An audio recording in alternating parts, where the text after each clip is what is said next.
This is November 4th, and we're at St. John's Seminary in Camarillo, California, on a very windy day. Father Jim Clark this week is in New Mexico. He's in Albuquerque at a prior engagement giving a talk today. So I will present the information myself today. Next week, just take care of housekeeping. Next week will be dark. That's the 11th. That's a holiday. It's Veterans Day. And then we'll return the following week, November 18th, with my co-presenter, as long as we can get all the technical details worked out, the Reverend Brian Cox, who's of the Episcopal Church. He works with the NGO, the International Center for Religion and Diplomacy. And Brian will share with me some of the work that he's been doing in various hot spots in the world, in Syria, in Jordan, Egypt, Israel, Pakistan. And the work he's been doing is going into these various situations and applying faith-based diplomacy, calling upon the faith of the participants to help them reconcile. It's a very interesting work. It's kind of at the forefront, at the pioneer edge of what we're doing. This week, in webcast number 7, we'll go on to identifying the hidden influence, but before we do, we'll pick up where we left off last week. We had identified the situation where fear was driving most conflicts, and this could be situational fear or the fear that comes out of unhealed wounds.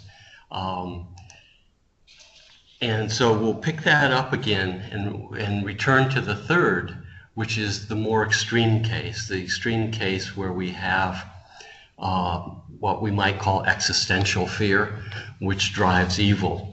And we'll pick that up and look at how do we deal with those more difficult situations. They're not as common. Most conflicts can be resolved, I'd say 95%. But in that 5% where you hit impasse, you're dealing with this problem. And I know at the end of most lectures, I have at least 1 or 2 people come up to me and they have that look in their eye that tells me they've dealt with this situation and it's been a struggle. So we'll look at that again. Just reviewing, we talked about the fallen world and how intentions and the exercise of free will puts us in conflict with one another. And what we suggested is that aligning with the will of God gives us a method of bringing these various and scattered intentions together in the same direction. And in aligning, we find that we can start resolving conflict and reconciling with one another. This is a very practical, it's not as abstract as it seems. This is a very practical way to go about it because, as we've talked about in previous sessions, we start working with the parties and really understanding their interests, their intentions, and what it is that they feel opposes them. And so we're able to work in a hands-on manner of bringing these intentions into line with the will of God. But every once in a while, as we're doing that, we'll end up in a situation in which we discover that one of the parties, not usually both, but usually one of the parties or someone that affects that party is working in opposition to the will of God. And this is what we might call the problem of evil, where we're trying to align intentions with the will of God, and then suddenly we realize one of the parties is just, it's not going in that direction. And they have, for whatever reason, usually fear-driven, they are standing very solidly against the will of God. I remember one mediation in the court setting, and we were talking with a woman and trying to bring her into an understanding of the risks of litigation and how to consider the idea of reconciliation and resolution rather than a verdict. And she expressed her pleasure at being able to manage juries. She'd had a great deal of success in this. And I was co-mediating with a judge at that point. Both of us, at that moment, the newscasts came back into memory, and we realized that we were dealing with someone who had gotten away with murder, literally. And you could feel the chill in the room, that here was someone who really was playing against those things that we consider to be part of the will of God in terms of love of brother, love of one another, and not taking of human life. So you do run into situations where that suddenly appears. This is where discernment comes into play, where we start the mediation discovery process. We're trying to sort out, what is this really about? What are the actual conflict drivers as opposed to what first presents itself? And when we hit an impasse, this process of discernment often reveals that there's hidden influences, that the parties at the table are not the only players, that they have been affected either singly or jointly, usually jointly, by a hidden influence, what we discussed as the destructive third party. And so as we go through this, we start to realize we do not have all the information. We're hitting an impasse. It just is not adding up. Our discovery and the discernment are not bearing fruit, and that's when we decide to look around. There is something else, usually off stage, that we have to explore. And this is the character assassin, the gossip, the detractor. This is the psychopath. This is an indicator there's something out there driving the parties that we haven't considered yet. And this is where we look at the situational fear. We look at the fear that comes out of unhealed wounds, where someone is experienced pain. This drives fear, and so they manage their relations with other from a fear-based viewpoint, which ends up with them acting in deceptive and covert ways and trying to manage their fear through how they manage their relations. And then we get into this extreme case. And both of those can be handled, and we talked about ways that we handle those through love and caring and ministry. When we hit this extreme case, we may be stepping into something that's just a little bit different, where the person has so locked down in their fear that one might even say they have fear of existence, existential fear. They fear God in an unhealthy way. And so they're lined up against that. And often there's a self-loathing that comes about when we discover this. There is a self-loathing of basically the false self, and they can't find a way out of that. And yet they still need affirmation. They still need people to respect them. And given that they don't really respect themselves in a positive way, they often turn to the use of power, the use of deception and power to get that affirmation that they need. And so this is where we stumble into the more difficult conflicts, where the deep-seated fear is what's driving the party. This is not the way we usually think. This is very difficult for most of us to even begin to fathom. That's why it gets overlooked, because it's unbelievable. We don't live in this world, but these people do. And they see everyone around them 360 as a threat. And in order to manage this threat, they must, usually in a covert way, undermine and disrupt the lives of others, basically undermine the interest of other people. They're trapped in this hellish state of mind. And this is the world of the psychopath, where there's no empathy, where there's no compassion, and it's very strange. It's very strange when you happen upon one of these situations. I know as I mentioned, this was not a world that I was familiar with. And then when I happened into it, it was very interesting to watch. There was truly no ability to feel emotion or compassion, caring. But what there was an acute ability to observe others and to go, what does that look like? And I was actually in a situation in which a gentleman manufactured tears. He thought, oh, this is the appropriate situation for tears. And I watched as he play acted this, and I could tell, you know, having experienced a lot of emotion and misemotion, that it didn't ring true. There was a play acting quality to it. And so I'm somewhat skilled at just mimicking what's around them, but when you push deeper in the mediation setting or in the ministry setting, you find that it isn't clicking. There's a wonderful book that talks about this in some detail. They don't offer a solution. They say there is no solution from a therapy viewpoint, but it's two psychiatrists who basically studied this area and documented it in a book called Snakes in Suits. And they describe how the psychopath will get into the organization, into a corporate setting, and then because of this fear, they tend to operate in a covert way as they slowly amass power behind the scenes. And they slowly work their way up the corporate ladder where they control and can manipulate power within the corporations. Typically, they use others to do the bullying. Typically, they're not the front person. That's not always true, but it is typically what happens. And this is where we find organizations that are basically based on backroom politics, and we feel there's a lack of joy and there's a tension in the environment.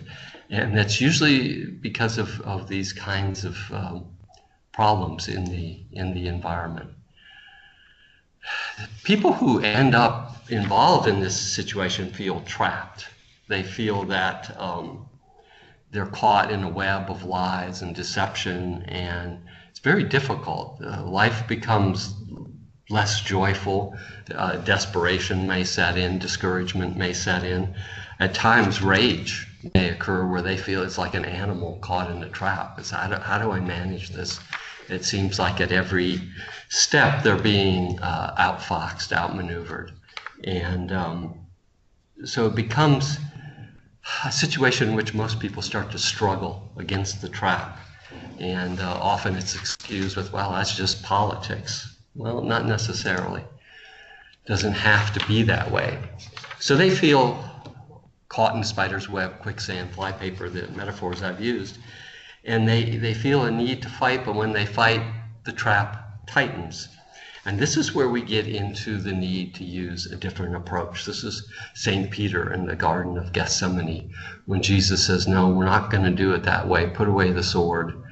We're going to approach it in a different way. And this is where we look at turn the other cheek.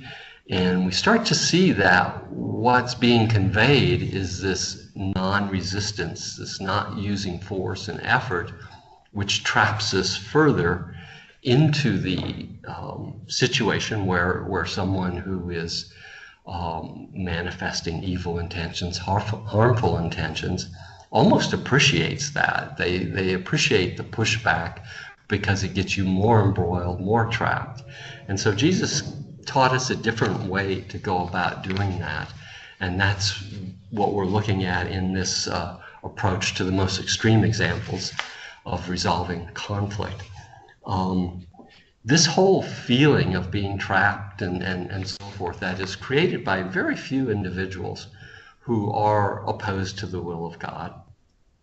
It starts to give the world this Manichaean duality feel, where the world's evil and only with spirituality can we step aside from that.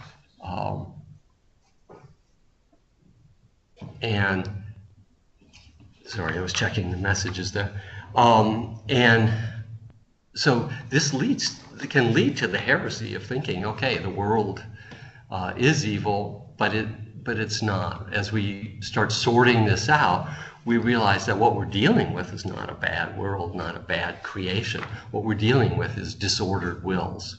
And that's where we started out looking at after the fall. We are in that situation where some wills oppose one another, and some wills oppose the will of God. So this trap may end up manifesting, if you look in an organization like the church, it may end up in things like groupthink, where everyone's just thinking the same way, and someone has set a pattern of thought that really isn't keeping in with the purpose of the organization, with cabals, covert agents, with power imbalance, all of the things that make an organization uncomfortable and difficult to work in. And it's usually coming from the situation of the hidden influence, the destructive third party, which in other language is called the psychopath, in other language is called evil. It's that cunning manipulation that starts to give an organization this feel that is difficult to work with. People feel that they're out of touch with reality. If they complain, they're the one that gets targeted. Things go upside down. And so this is something that we need to assess and to address.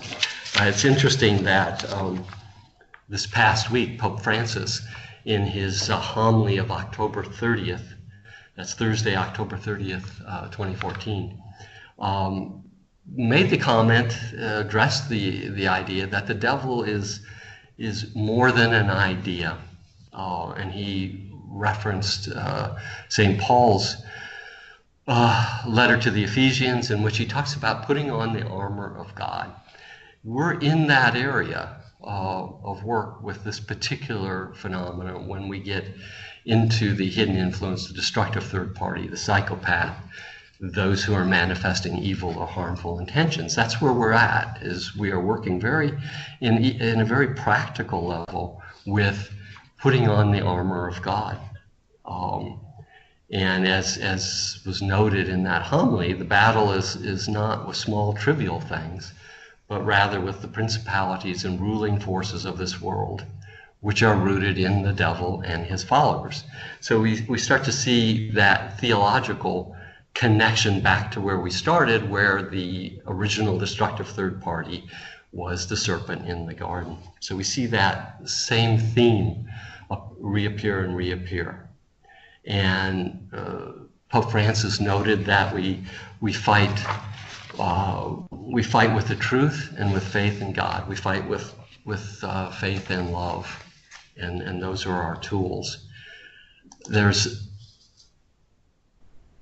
These are references that were with last week's presentation. You can find them. 3 wonderful books to study in this that handle it in different ways, different language, different concepts. Snakes and Suits studies the psychopath.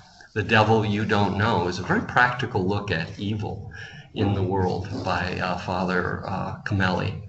And then Narcissism and the Dynamics of Evil by Deacon Douglas McManaman is an excellent look at how does this work in a very practical sense. I recommend all of them.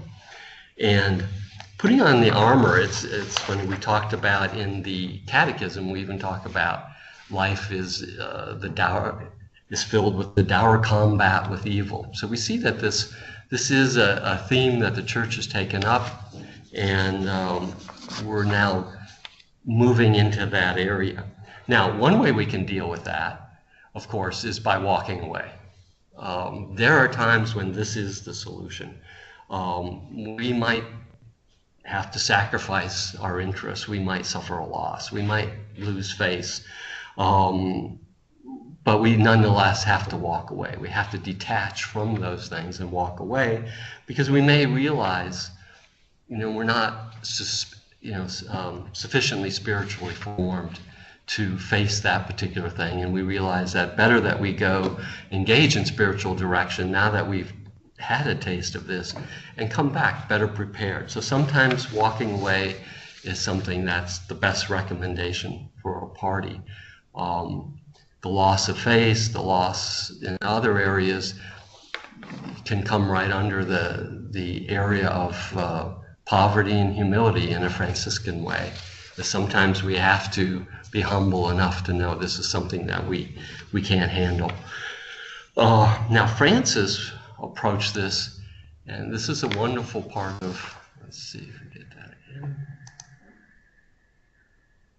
Francis would retreat to the mountain, to the cave up on Mount Laverna, and he would go back and forth. He would spend time in solitude, spend time with the Lord, and work on seeking unity with Christ, mystical unity with Christ.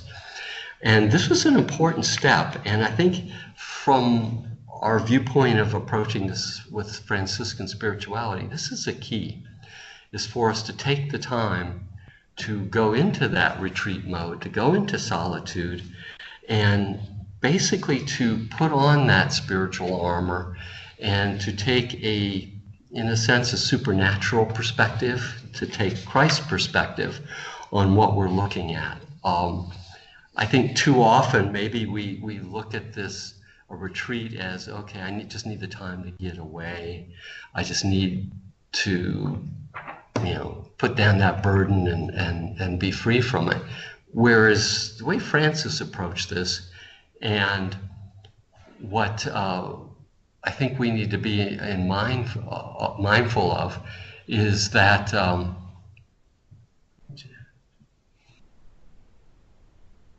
checking the messages. Be mindful of is that Francis was doing more than that. This was not just a getaway. He was doing the work of finding that perspective that allowed him to start seeing the truth and seeing this type of thing from a point of view, from a perspective of truth. And he did that as he contemplated the suffering of Christ. And we know that Francis experienced the stigmata as he was greeted by the seraphic angel. That whole area is worth studying. In one of the references, the resources that I've left today, is the collected works of St. Francis called the Early Documents. I highly recommend that. Because there's a lot to be studied to get deeper into the real Francis. And so he was going into that point of view, and in that stillness, when he looked at this opposition to the will of God, to evil, to harmful intentions, to these intractable conflicts, he was looking at it from a point of view of truth. He was seeing Christ's perspective, which put it all into context, into perspective, which allowed him to then approach that. So it really is a work in which we go to the truth, we seek unity with the truth, and then we're better able to see the father of lies. We're able to see those lies and deceptions. So this is in a retreat way, it's a working retreat. In fact, most of what we're going over today really should be done in a retreat mode. This would be a couple-day retreat. Just look at the material I'm presenting on this, to go to that point of be still and know I am God. So we seek ever more intimate union with Christ through that, and this is the perspective, this is from where we can approach these more difficult conflicts. And this is a little different. You're not going to find this in the secular presentation of conflict resolution, because we're looking for a deeper reconciliation. As we noted in the earlier talks, we're looking at not only reconciling with our brother, but reconciling with God. And in this, as we stumble into those people whose exercise of free will is in direct opposition to the will of God, we're working on that vertical axis and looking for tools that are not your mundane tools, not the ones that you're going to find in the secular world, not what you're going to find in the court system, ways of reconciling with God, reconciling with Christ ourselves, so that we can turn around and help this person who's just consumed with that opposition. The theology that lies beneath this approach can be found in one of the resources I referenced today, that basically looks at Benedict XVI's work looks at his theology. It's called The Word Made Love. It looks at that dialogical theology that Benedict has brought forth, in which we look at the steps of listening to God and then responding. And his theology that we find in so many of his works helps support this particular approach, where we are actively working on both axes, reconciling with our brother and reconciling with God. And when we look at this relationship, when we look at theology from a relationship, from a communio view, it starts to make sense that we really are actively working on reconciliation along both those axes. Now, with the party who's experiencing these deep difficulties that you run into once in a while, it's very interesting. There's a catch-22. We think that, okay, in most conflicts, if we approach it with love, with true love, that we can handle it. You know, this is what we do. This is how we minister. But with a person like this, love is viewed as a Trojan horse. It's viewed as a movement to get inside the castle and destroy the person from inside. This is a dynamic involved, which is what pushes us to go to the stillness. Because with this type of person, we need to be with them in stillness. So we're not pushing, we're not pulling. And in that stillness, we can, and in unity with Christ, that stillness, that truth, that holding that perspective in that position gives them the ability eventually, and gives us the ability to see what are the lies in the situation. So it's a little different way of going about it. So what we're doing is essentially managing deception now in a very new and very robust way when we get into mediation. Now there's two ways that we look at deception when we're working in mediation. And the first is, we seek the narrative. We seek to find out what's happening. We're not trying to do a Perry Mason gotcha moment, which is the typical litigation mode, the adversarial mode, where you listen to someone and they trip up and then you impeach their credibility. That's not what we're doing. We're really trying to figure out what is the truth behind this situation, what is an acceptable truth that the parties can work with. So it's a little different. And there's two kinds of deception that we need to be aware of. The first is what I would call benign deception. It's the kind of deception that we engage in to protect face. Okay, and so it's a face-saving motion. And then there's deception that's meant to harm, to actually bring about harm. St. Francis would work with both of these, and both with mundane and supernatural deception. There's a wonderful story in the Little Flowers of St. Francis called The Devil and Brother Rufino. And in that, the devil appears to the brother and appears as Christ and basically says, Francis doesn't have it together, you're wasting your time here, and acts as a destructive third party, but in this case, a supernatural destructive third party. So this falls in line with the homily that Pope Francis gave. So this calls on us to have highly skilled spiritual directors to make sure that we're not running into similar situations. So we're moving back into the area of discernment. We need to look at intentions and how they play. So we go to the narrative accounts. And these are attempts that we mentioned. This is the benign deception. These are just attempts to weaken the link between our transgression and what happened. We're saying, okay, maybe that happened, but I didn't really mean it, or you should have told me, or there's all kinds of narrative accounts that weaken that link. And you'll hear those. Now, initially, the other party will say, that's a lie. He's lying. But he's not. So these accounts, we can see, and we work with parties, and we realize that, okay, this is an attempt to create that narrative that they can live with in terms of self-image. And we work with it back and forth. And as we build more and more trust between the parties, it's okay to move in a direction towards more accurate story about what happened, to move closer to the truth. And the next few slides, which I'm going to go through very quickly, are just different types of accounts that we're going to run into.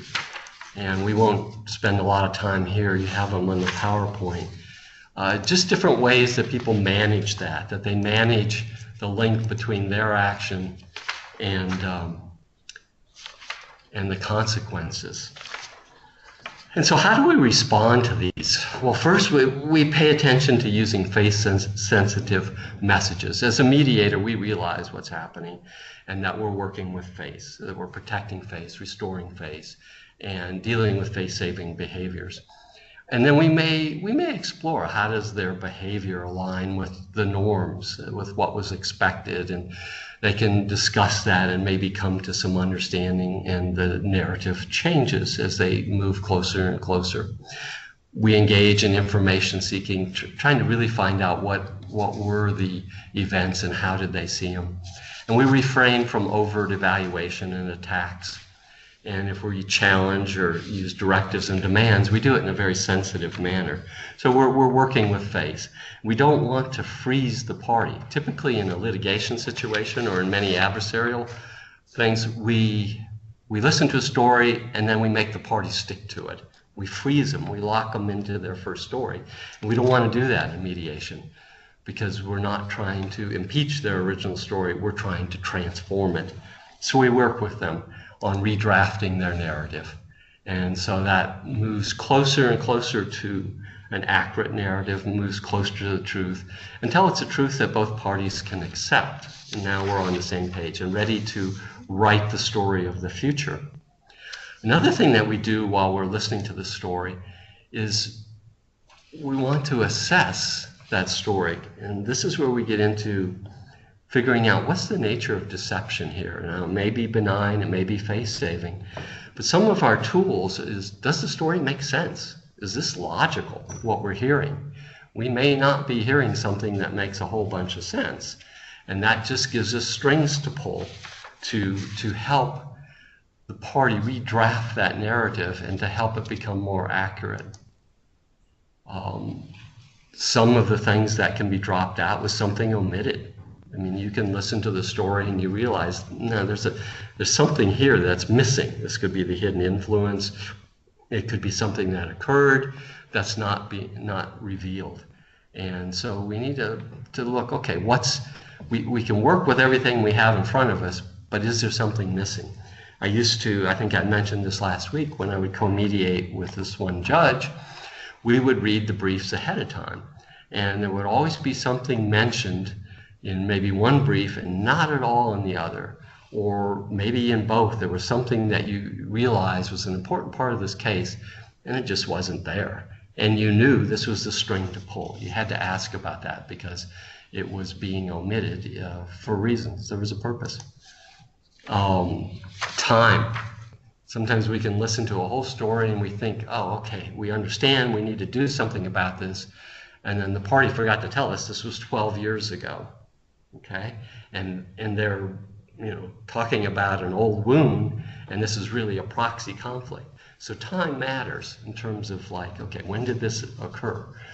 And that helps us put together the sequence of events, because often what happens is the narrative unfolds, is the sequences get mixed, and what that does is that's covering up causality.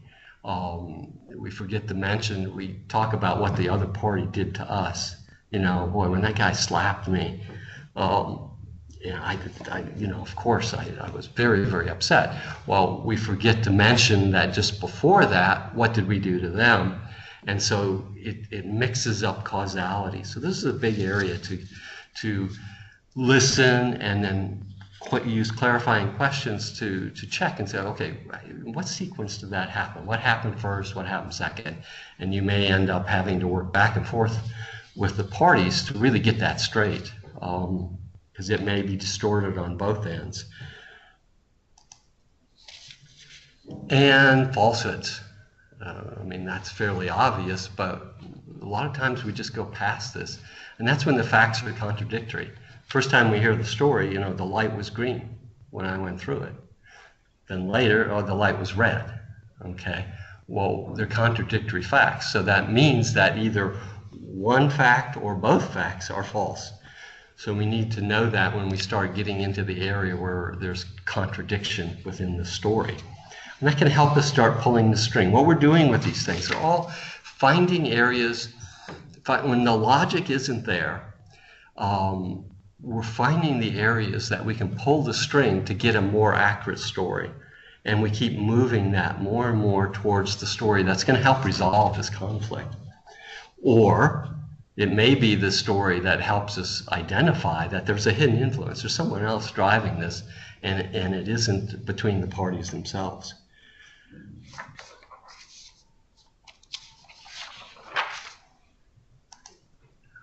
Inappropriate sources of information.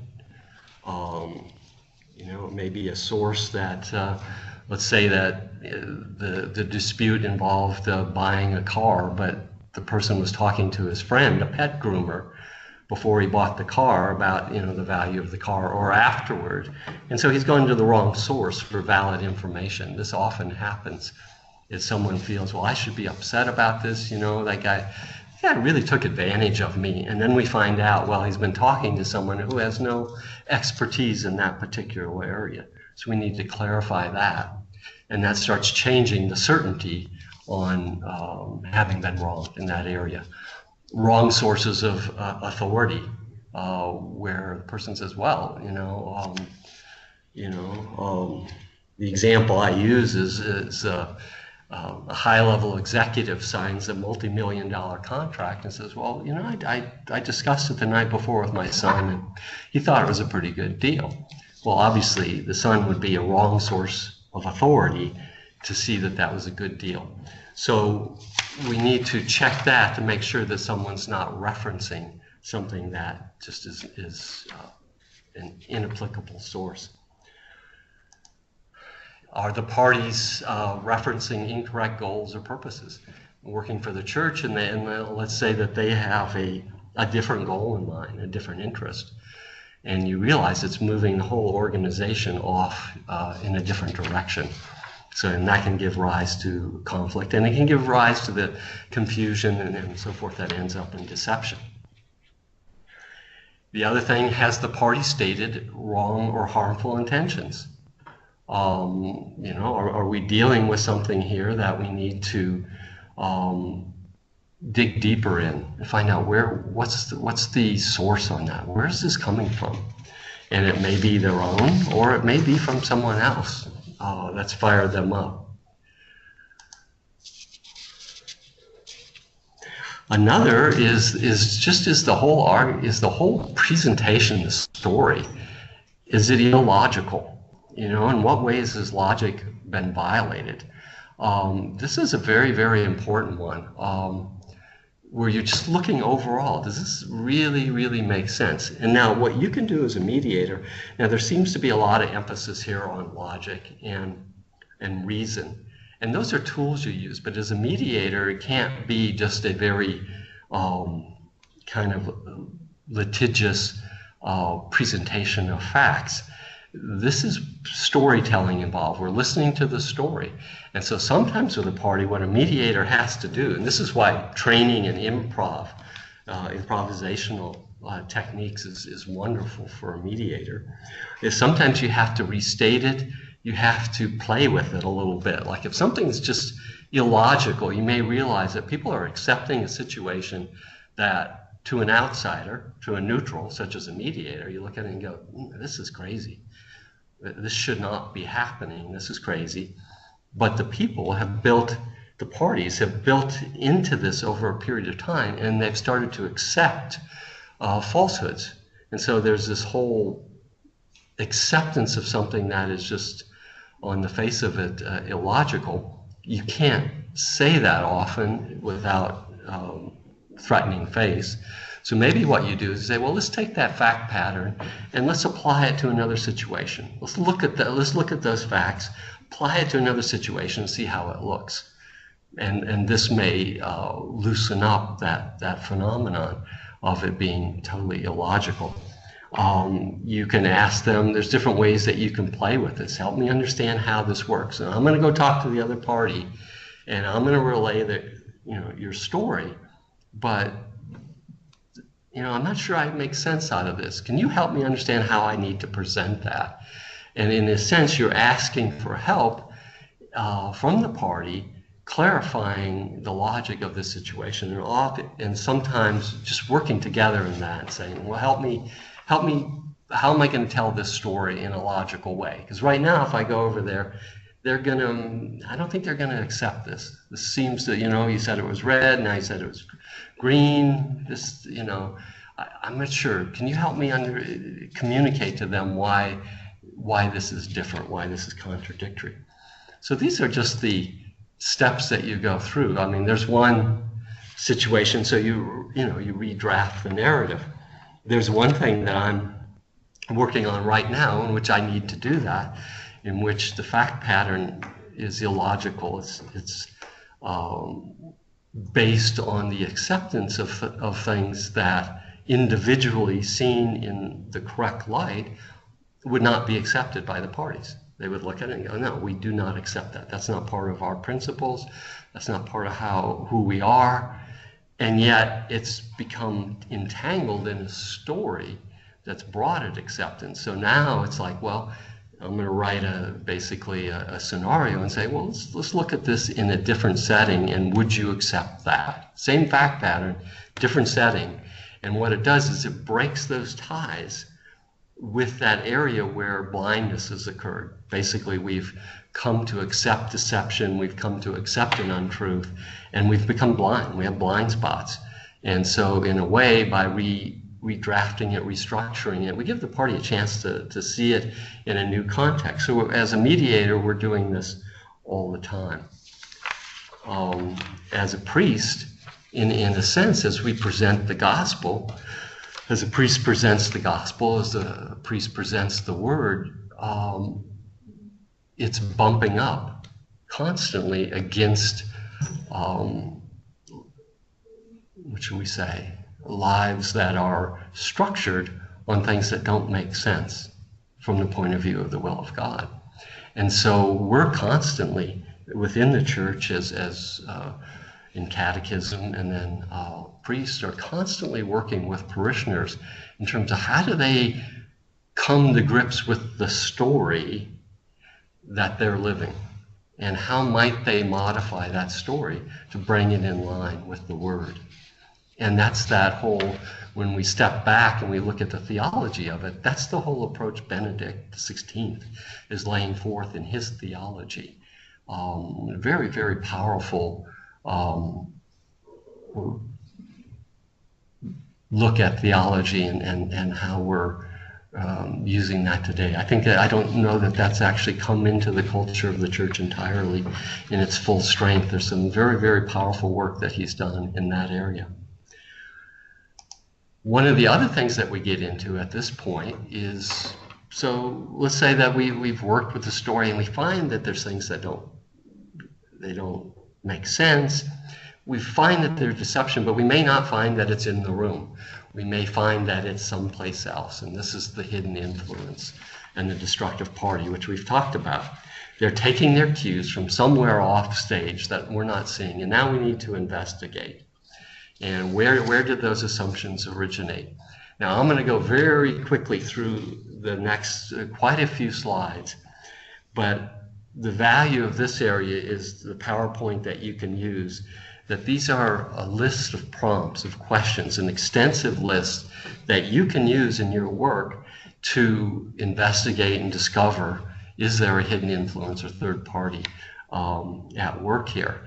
And so some of these questions, and you can modify these questions so that they fit the situation. These are mostly generic and they'll fit most situations, but you may want to structure it in your own way. So it's not rote questions. You can be creative with this, but this maybe starts the creative juices flowing as you look at these. What we want to do is we want to look at the information flow. Okay, how's the information getting to and from the parties? We want to look at the benefits that may accrue to someone who's on the outside. We may want to look at how does negative information go back and forth? Who's passing the negative information? We may want to shift the focus of the party so that, in other words, they may just be accepting things the way they are, and they've never really shifted their perspective to see, oh wait, that's not my viewpoint. So we work with questions and prompts that promote that. We can help with questions that help a party look at it in a new context. Questions, new ways of wording it, and we might not thought of example that other parties may have pointed out your flaws, and so there's different ways of asking about that and finding out what's going on. So we're looking for strings to pull. Where can we go? The deceptive party, the destructive party, typically has built firewalls. And these can be emotional firewalls, logical firewalls, power firewalls. And basically they put those in place so that one party doesn't discover what the other party is aware of or knowing. It's a control of communication, often in that very covert and destructive way. And so what you want to do is work with these questions in a casual way. This is it's typically not a list, an investigation that you sit down and you just read off the list to a person. That you could do that, but it's typically not that. It's typically the kind of thing that you're interjecting into casual conversation to help them see a new viewpoint. And often there's a moment of surprise when they get it. They go, that isn't my view. That's not the way I think. Oh, I've been listening to, Aunt Betty has been, going on and on about you, my wife, and now I realize, okay, this trouble we've been having in our marriage is really because, my aunt has never been happy with anyone that I've had a relationship with, and so on. We could go on and on with the different scenarios that pop up. We look where communication is blocked. We revisit the overall question of the opposition to the will of God. We may not have recognized it. We may have thought, well, he's on the same page as I am, and then we start realizing, wait a second, where are these ideas that are giving me such a difficult time, these barriers that I'm having on my in the spiritual journey? Oh, they're coming from my conversations with that person. One of your big clues as a mediator is if you run into someone who basically blocks your work, someone who blocks the mediation, blocks the reconciliation. There's a lot of ways they can do this, but you can see that they basically see danger. They see danger in reconciliation, and that's a clue that they're working against the will of God, because God wishes us to reconcile. He sent his son to mediate for us to reconcile with him, and we know that Satan does not want that reconciliation to take place.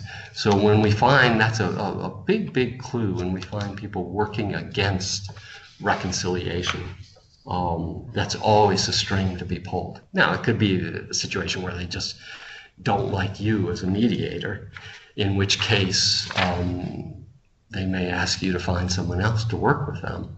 But there's a drive to move forward, as opposed to the drive to close all the doors so that no one can really get to the bottom of the story.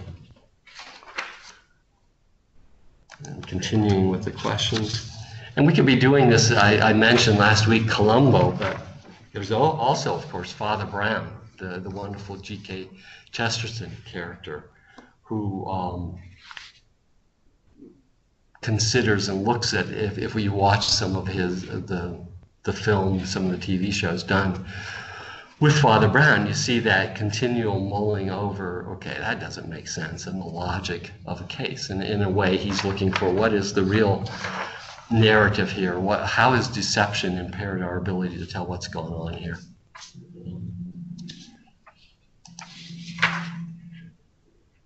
Trust, one of the main influences of the hidden influence is to break down trust. And so when trust starts falling apart, parties don't talk to one another, and the mutual trust starts to break up what we're doing. Insecurity and fear drive this, so we want to see if in our questions if we can pull that out. So you can see this is a fairly extensive list, and I'm going through, but use the PowerPoint and take these prompts, this third-party investigation, into your toolkit. It's a valuable tool because it will help you uncover deception, that thing that's not in the room, that hidden influence. So what are we looking at in terms of using these things? It helps if we have a system. So there's a whole new discipline called it's work in creating conflict management systems or dispute system development. It's a whole new profession people are engaged in.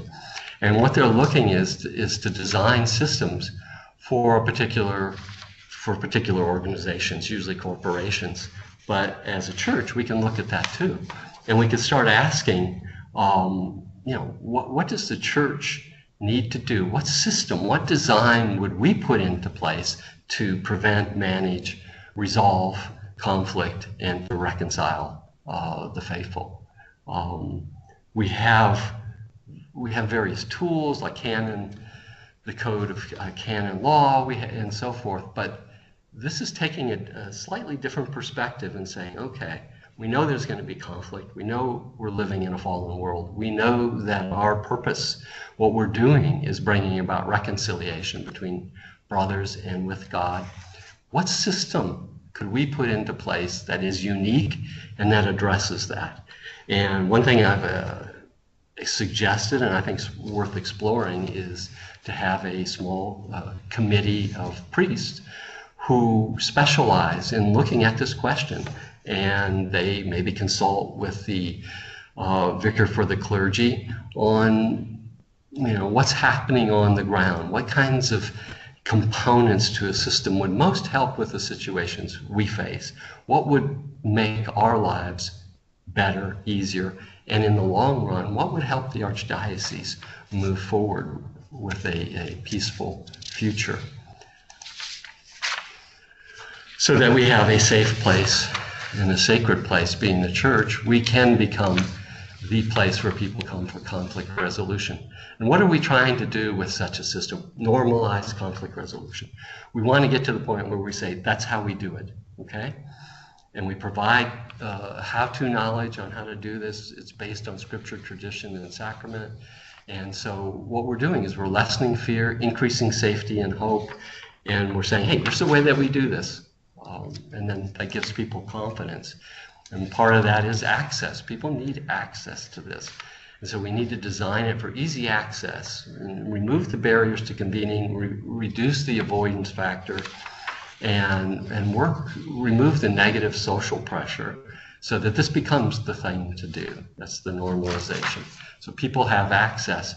And ombuds, and we have 5 minutes to go, an ombudsman may be a solution. An ombudsman offers safety, neutrality, can help guide the system, increased accessibility, particularly on the part of lay people. As it is right now, I've discovered over and over, lay people do not feel that they have access. And when that happens, people start down that path of false attributions. Oh, the church really doesn't care. Oh, the church is corrupt, or whatever they manufacture, when in fact it may just be, hey, we haven't designed a system that really works where people can come and can share their concerns. An ombuds person acts as an early warning system. There's many conflicts that occur with priests that don't have to escalate, if the person is heard, and if there's a reconciliation path in place, you manage it before it escalates. So that's one way. And the other is that things that would be overlooked otherwise until they blew up would be managed. So that's the value of that kind of thing. That's just one kind of system. And so we offer process, and that process can be informal, it can be formal. Part of a process is that we offer principled guidelines so that if suddenly someone's veering off in another direction, we're able to bring them back on point into a principled, ethical way of going about it. Confidentiality fits into a system. The Vicar for Clergy's office may want to create a system in which they're the central point. That's one way of looking at it, is what are the needs of the particular culture? And we have multiple cultures that we have to consider. And anytime that you design a system like this, you need to consider the culture. It has to be designed to the specific culture. In the parish, we may start offering more guidance. We may look at, family life. People are going to lawyers, they're going to counseling, they're going to all of these different things that are not necessarily faith-based. Is the church missing a huge opportunity in terms of being a resource for reconciliation in the family today? Particularly with the synod coming up, this may be something we want to talk about. The arts can be used for this, and then when we get really good at this, we can go to the public square. I think we have like a couple minutes. I don't know if there's any questions. Okay. Well, thank you. I know I zipped through a lot of material today. It's there in the PowerPoint. This particular session is the kind of thing that would best be presented in a weekend retreat or a series of retreats where we can speak to specific questions and examples of how we work with this particular material. Next time we come together, November 18th, the technology willing, we're going to be joined by the Reverend Brian Cox, an Episcopalian Reverend who's working with the International Center for Religion and Diplomacy, doing what he calls faith-based diplomacy, where he goes into places like Syria, Jordan, Egypt, Israel, Pakistan, Kashmir, and helps people bring their faith to bear on these diplomatic situations, and sometimes shooting wars. It should be a very interesting session.